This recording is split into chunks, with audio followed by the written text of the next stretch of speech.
तो hi guys, this is Ruman Khan और आज बहुत बढ़िया लग रहा है क्योंकि आसाम की दो एजेंट देख रहा हूँ। देखिए आप लोग, इसको पीपा बोला जाता है। तो जो पीपा होता है कहाँ से लिया जाता है, क्यों बनाया जाता है, मतलब कब बजाया जाता है, आसाम की जो मोस्ट पॉपुलर होता है, जो लोकप्रिय होता है। तो आज इसका बारे में बताना जा रहा हूँ। उसका अंग होता है, उसका जो पार्ट देख रहा है, क्यों क्यों क्या नाम से बताया जा रहा है, तो उसका देखिए आज मैं बताना जा रहा हूँ आज बढ़िया तरीके से।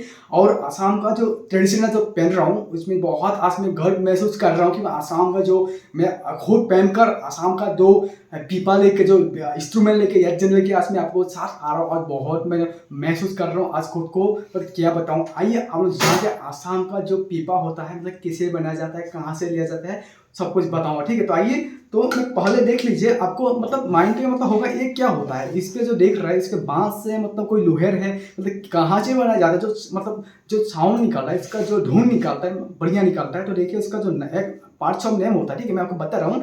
तो इसका जो काला वाला जो आपको देख रहा है इसमें क्या होता है, इसमें एक्चुअली जो भैंसों का जो मतलब बाफेलो का जो सींग होता है, जो हर्न होता है, हर्न से बनाया जाता है। ठीक है, उसका मतलब अगर पानी से उबाल के उसमें तैयार होता है। मैं इसके बारे में तो नहीं बताऊंगा, लेकिन जहाँ मैं इसका पार्ट्स ऑफ नेम बताऊंगा, इसका नाम अंग होता है क्या। ठीक है, इसको बोलता है आसाम की तरफ से इसका छोला बोलता है, जैसे कि छोला आसामी वर्ड होता है, आसामी का वर्ड तो छोला बोलता है। ठीक है, और इसको बोलता है ऊंटिया, जैसे हम लोग जो फिंगर पे ऊंटिया जो पहनता है उसको बोलता है ऊंटिया। ठीक है, और इसको बोलता है गवनला। ये बांस, ये इस जो साइड देख रहा है वो भैंसों का सींग से बनाया जाता है, और इसमें डिजाइनिंग सुंदरता देखने के लिए लगाया जाता है। इसको छोड़िए, लेकिन वो जो बांस है ये बांस में बनाया जाता है। ठीक है, इसको बोलता है गवनला। जैसे कि हम लोग जो कांत होता है, भोकेल होता है, जो एक सिंगर गाने के लिए जो भोकेल चाहिए उस हिसाब से उसका गवनला इस हिसाब के धुन निकालता है, अलग अलग धुन निकालता है। जो अंगुलियां फिंगर जो हिलाता है उस हिसाब से अलग अलग धुन निकाला, इसको बोलता है गवनला। इसको बांसों से बनाया जाता है। ठीक है, उसका अंदर उसको जो देख रहा है उसको सुपोही बोलता है। सुपोही मतलब इसको कि मतलब होठों से लगाने के लिए उसका दिया जाता है। मतलब हम लोग कोई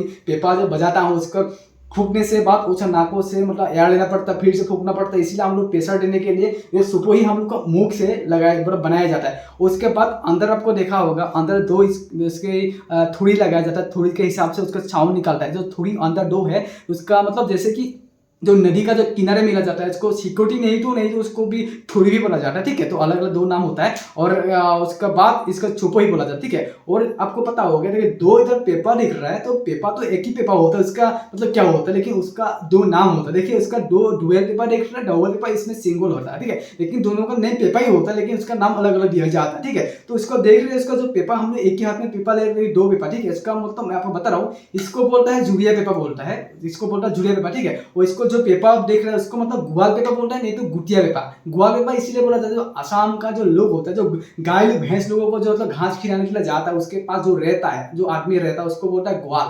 तो हिसाब से उसको नाम ग्वाल पेपर बोला जाता है। जब भैंसों का पीठ पे ओतकर जो बजाया जाता है उसको ग्वाल पेपर बोला जाता है, नहीं तो उसको गुटिया पेपर। इसको बोलता है जुड़िया पेपर। तो डबल पेपर दिख रहा है तो जुड़िया पेपर वही है उसका मतलब, जो जानकारी आपको बता दिया बड़े तरीके से। आपको इस वीडियो देखकर आपको ऐसा कुछ आपको कंफ्यूज नहीं होगा। आसाम का जो मतलब पीपा होता है, जो ये क्या होता है, तो यही है। तो वीडियो बढ़िया लगा तो लाइक कीजिए, कमेंट कीजिए, शेयर कीजिए। तो जय हिंद, जय भारत।